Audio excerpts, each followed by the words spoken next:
once you get that in your mind, that no matter what you do, it's going to come with some level of sacrifice. So you might as well endeavor to do something Prepare that for it. you really Yeah. want to do and prepare for the sacrifice that's going to Yeah. come. I've seen your work all over the place. I see names, very familiar names in the gospel, especially the gospel arena. Natasha Cobbs, Jonathan Reynolds, all these well-known ministers and musicians and writers, and you get to serve a lot of them, Mhm. and I just thought it was interesting. This one person is really stretching and covering a lot of creative ground, so to speak. So why don't you tell us a little bit about what you do, and then also like your specific zone of genius? What is that thing that you love to do? Absolutely. So first, let me say I am just humbled and excited to be a part of this and to be asked to come and share with you. You are a genius in your own perspective, right? So I'm always Oh man, humbled when I get to collaborate with other people who are thank um, you, man. just trying to not just do work, but Right. trying to do purpose and change the world. So I Yes. am super Yes. excited Yes. about partnering with you and you asking me. I'm thrilled and overjoyed to have a conversation with you. So thank you for sharing your Of platform course, man. in this way. Well, for me, I am a full time. I used to call myself a graphic designer, but over the years, I feel like I do so much more than that. So Mm. I just now call myself a full time creative, and I have my niche that I kind of stay in my Full-time lane with. creative. Yeah, I'm a full time A creator. full-time creative. I do a lot of stuff, Phil. But my area of specialty that I focus in on is graphic design.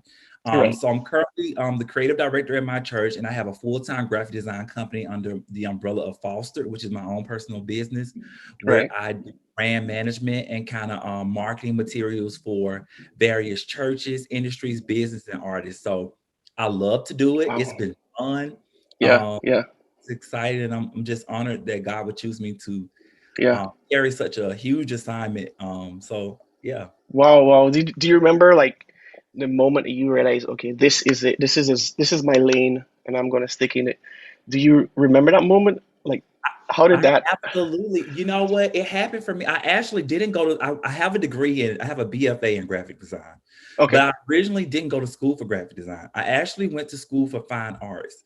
Hmm. Growing up, I knew that I could draw. I was really gifted in the arts. Like by the time I got to like the 11th grade, it Right. was it was literally apparent in my high school that I had a gift. Like I would go and kill art competitions. My art teacher would Yeah. put Yeah. me in state competitions, and I could draw, paint. So I decided I was like, okay, let me go to college for fine arts to really fine tune it. And so when I Right. went there and I started in the degree program there, and I started to think, I was like, I don't want to waste my money on doing it. I felt like I could do it on my own Hmm. and didn't necessarily need a degree behind me to kind of validate Yeah. who I was as an artist. And so Hmm. one day I went to my friend had invited me with him to come with him to the graphic design building. He was a graphic design major, and he was like, "I want you to go with me. I gotta go pick up some stuff. So let me go and get my things." And so I walked into the building and I looked Hmm. around when I walked in, and it was this hallway full of work and posters and projects. Yeah. And I Yeah. was immediately captivated. And I knew in that moment that this is what I wanted to do. And so I Wow. switched my major maybe about the next month. And from there, it's been a wrap. I think the thing that drew me to graphic design, I love the art of storytelling and how Hmm. design tells stories, and we draw pictures, and Hmm. Hmm. we bring fruit to the imagination. We Yeah. give Yeah. visual language to what people are thinking and feeling. It's emotional, it's Yeah. feeling based, it's intuitive. Absolutely. Yeah. And so I love doing it. And from Yeah. that moment on, I knew that was what I wanted to do in some way Yeah. the rest of my life. Yeah, Yeah. You didn't know if it was gonna pay the bills or anything like that, but you knew you loved it. I knew I But loved it. I know there's this difference between doing something you enjoy and doing it to make a living, Mhm. right? So, were there like any obstacles in turning that corner and say, okay, yes, this is what I enjoy, but can this pay my bills. Well, Was I have a weird journey. My journey is not typical. I didn't want to be a full-time creative. It wasn't something that I mm, was seeking. And so okay. when I graduated from college, I couldn't find a job in my field. I literally had went on, I know, at least 15 interviews. I've interviewed with Time Warner. Wow. I've interviewed with Delta. Mm-hmm. Delta Airlines probably was my last interview before I just kind of gave up. I Yeah, had yeah, all kind of interviews with creative departments, creative agencies in Atlanta, everywhere, Alabama, all over the place. I was putting in my resume everywhere, and I couldn't find a job. So I ended up having yeah, to move yeah. back home to Alabama with my mom, and I ended up having to get a job at Enterprise Rent a Car, which had nothing to do Yeah. with what I had went to school for. And I was Right. just kind of playing with it on the side. And what ended up happening is I started doing both. At one time, I would work my 9 to 5, and I would come home and just do little projects here and there. And then in 2013, I was Mm-hmm. let go from my job. And I was kind of forced. I'm from a small town, so there was not really much chance for opportunity where I was living. Right. And so I Right. had to make a decision to feed myself. I'm like, I have to do this. I have to, I have to do this to survive. All in. I have All. no other options now. And so Wow. This is I this is took good. I know I Mm, took a leap of faith. yeah. I said, you know what, I'm gonna start me a business and I'm gonna do it full time. Let's see how we rock it out. Yeah. And from that moment forward is how my business was created. Yeah. Um, Yeah. the great thing about it is that I already loved it before I started it. And Mm-hmm. so on the days where it was kind of challenging, my love for it kind of fueled me to keep It going. carried you. Yeah. Yeah. Absolutely. And That's really good, man. it's been close to 10 years that I've been Wow. rocking it out, and it's been fun. It's come with a lot of challenges, but overall, like I said, my love for what I do and my love for purpose has Mm-hmm. put Mm-hmm. me past moments of uncertainty or like I don't want to do this no more. Yeah. So Yeah. Yeah. I don't hear a lot of people really sharing the struggles and the hard start. mhm, Yes, we see the finished product, we see the awards, the mhm, recognition, whatever, but mhm, the journey. So I know that a lot of people watching this mhm, probably would be in that camp of maybe as young as like finishing school and trying to decide, okay, what career path, mhm, I want to take, or a seasoned person in one field and they mhm, know this part of their life, they love creating, they love ideating, drawing, sketching, whatever they can, everything that is creative, they love that, but they're just scared to take that step, mhm. to invest in it. What I've discovered on my journey, and I'm still discovering it, and I'm still unfolding chapters in Revelation about it, is that Hmm. it is absolutely okay to change at any point on your journey. There's not a rule or a metrics that says that how I start, I have to finish. Mm, How you encounter me when I begin is not necessarily going to be how you encounter me when I next month, next hmm. year, 2 years from two now. years from now. Hmm. What we do is that we allow society and outward influences and people and opinions to kind of name us. And Hmm. for so long, we get trapped by these names and these titles and these boxes that we don't explore all of who we are. Right, right. That's the reason why I stopped calling myself a graphic designer, because Hmm. calling myself that, I subconsciously retain that's the cap of who I am. Yeah, And yep. if I believe that tomorrow I might want to be an actor, which I do have Yeah. I've had a passion for acting as well. All right, all right. I will never step into that or seek that because Yeah. I've ingrained fear into my own mind by a title that Yeah. I placed on Hmm. myself. So that's one thing I would tell somebody is at Yeah. any moment on your journey, Oh it's man, that's okay so to good. change. It's That's okay so to change. good. Just because Yeah, you yeah. start off as a teacher doesn't mean you have to live your life as a teacher until you die. Wow. You can have Oprah calls them aha moments. You could be a teacher, have an Hmm. aha moment when you're 40 and say, wait a minute, I'm not called to teach. I don't want to teach anymore. I Yeah, want yeah. to do this. You It's you're dynamic. be operating right now as a motion graphics designer. Hmm. Hmm. 2 years from now, you might wake up and say, wait a minute, something has changed on the inside of me. I've evolved Listen, to another place and I don't want to do this anymore. And my path is going bro. to switch.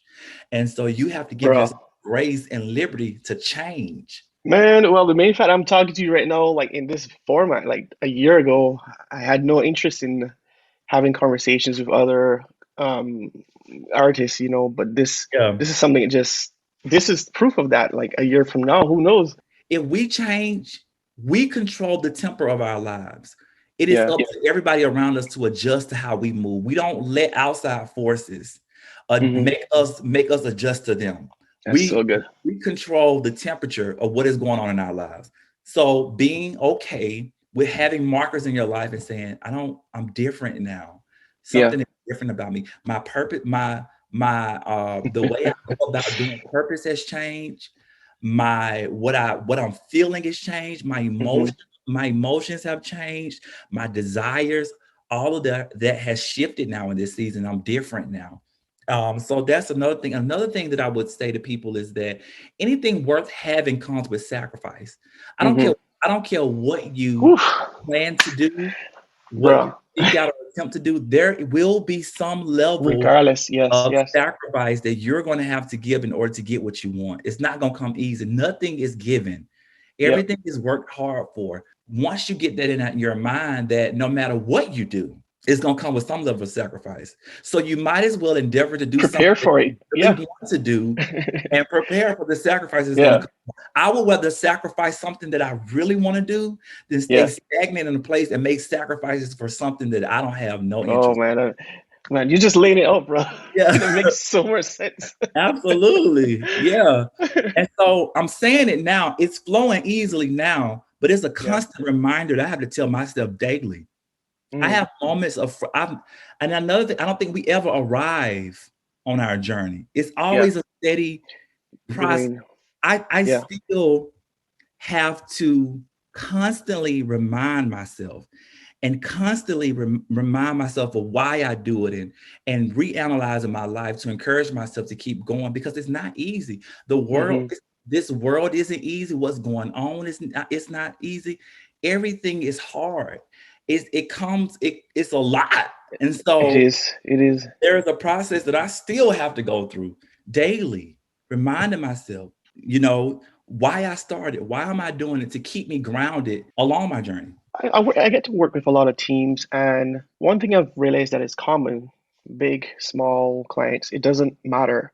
It seems like if so many people hold back on the expressing of ideas or creating space that allows them to even try to find ideas and nurture ideas, how do you find your ideas? Because you serve a wide range of clients. Mhm. I'm sure you have something that do maybe to keep things fresh, or tell us a little bit about that.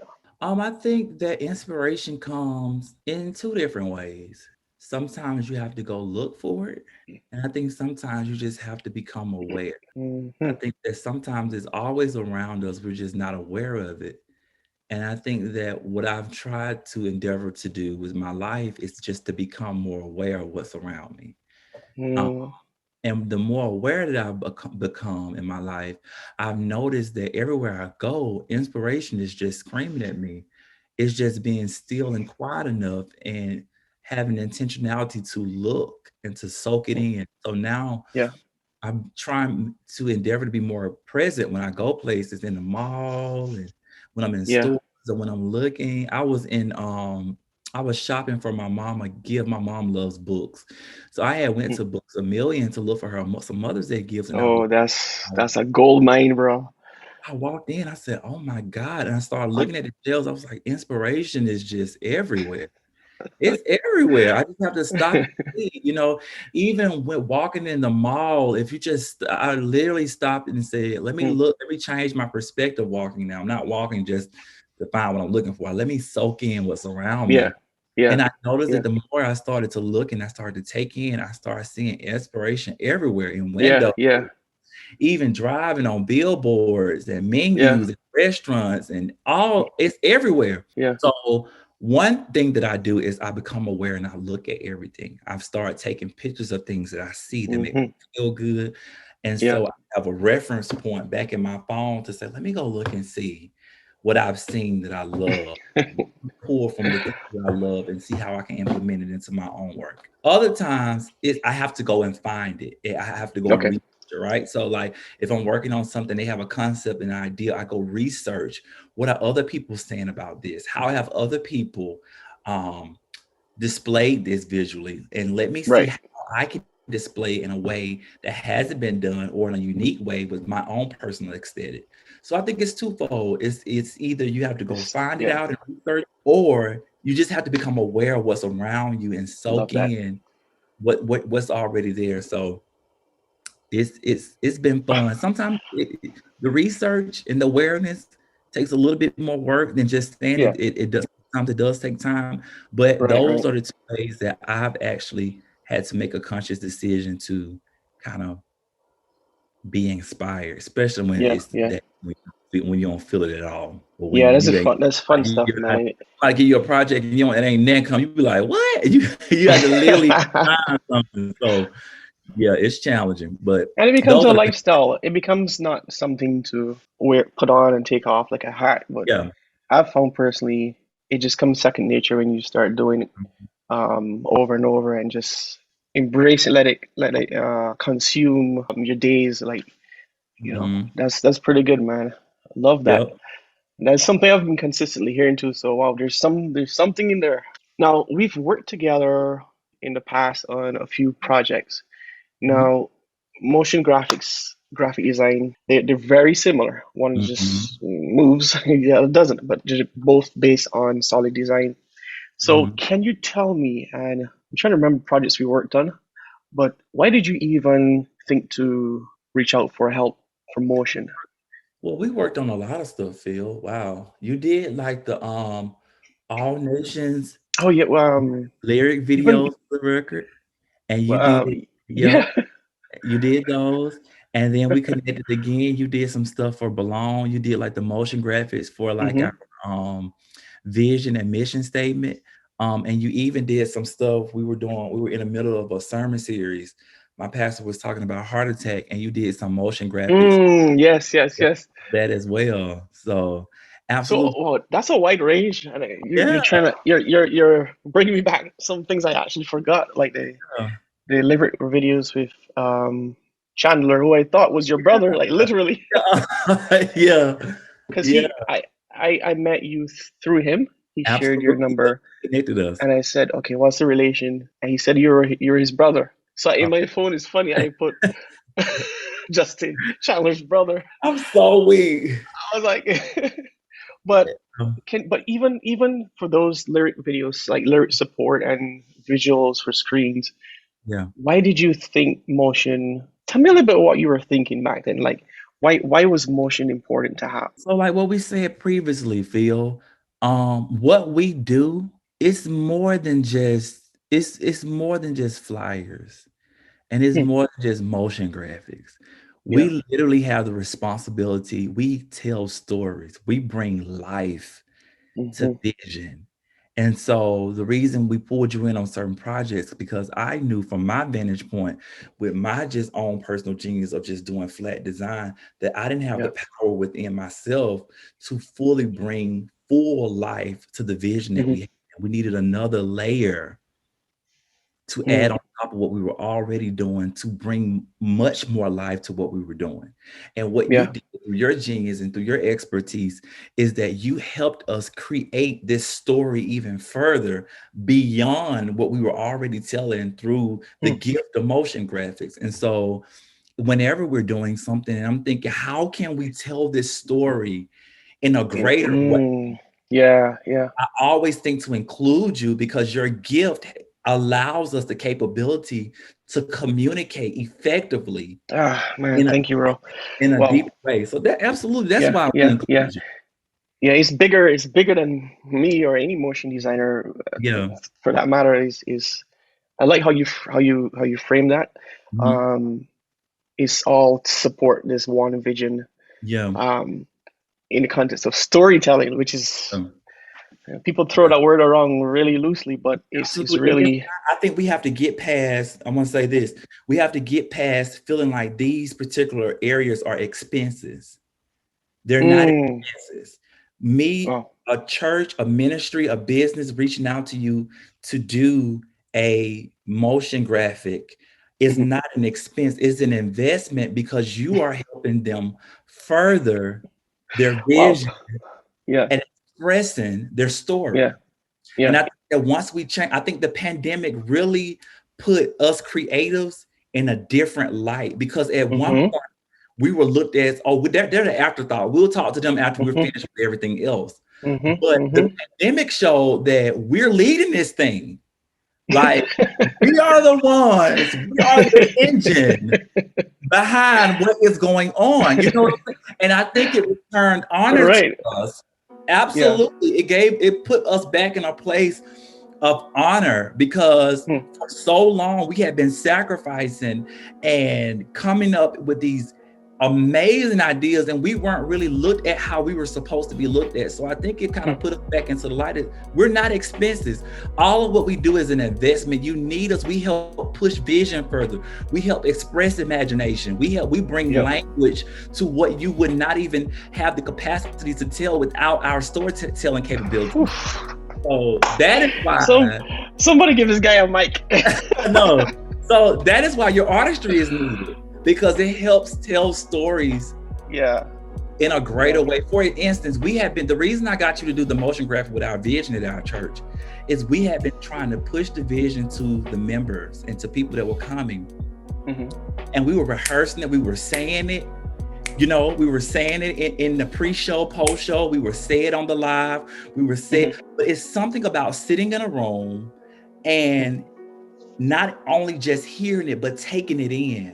Right. Visual, it's Right. moving, it's engaging, it's interactive. It adds another level Mhm. to the whole mission of what we're trying to do with the retention of the vision. So now, not only are they just hearing it, but it's an experience. I'm not just hearing it vocally. I get to sit in it and be a Yeah. part of it and look at it and glean from it. So that is why we absolutely wanted to include what you do, and that's absolutely why it's so necessary what you do. Yeah. Yeah. Motion. Wow. Well, my next question would be like for someone who's in a position of leadership that never ventured out to hire a motion designer to help elevate their messages and move ideas forward, create these experiences. I was going to ask you what would you say to them, but I think you just No, you I need think you it. just said it, man. It's vital. I think it's like I said, it's not an expense and it's an investment. It's a type of art that has the ability to transcend in a deeper way. From not just doing it, you actually become a part of it, and it goes from just a visual presentation to an experience. You take Wow. people from just a presentation to an experience, and so with that elevation, it just it tells the story in a greater capacity. And so Yeah. Yeah. I would say to any, whether you're not even just a religious leader, pastor, whatever, business owner, event host, entrepreneur, social influence, whatever. Personal brands. Yeah. Personal brands. Like Personal brands, wow. corporate brands. It is a type of art that takes people and invite them along your story and experience. And it's absolutely needed and it's necessary. And you should absolutely make the investment because you will see that it elevates your brand and your message 10 times over. I know you have your hands in a lot of pots. You're doing some training as well. If people want to know, okay, where can I find more about this Justin Forster? Where would you direct them? I would say you can find me on Instagram. My Instagram handle is JUS10 FOSTER, or you can visit my website at www.justinfoster is JUS10 FOSTER.com. And there you can find out I got all kinds of stuff going on. I got a YouTube channel. I do mentorship. So that's where you can find me. That's where I'll be at. Listen, man, thank you for sharing all you did. No, thank you. I'm sure you're gonna get some people reaching out and being curious about what you're up to. Thank you very much. All right, brother.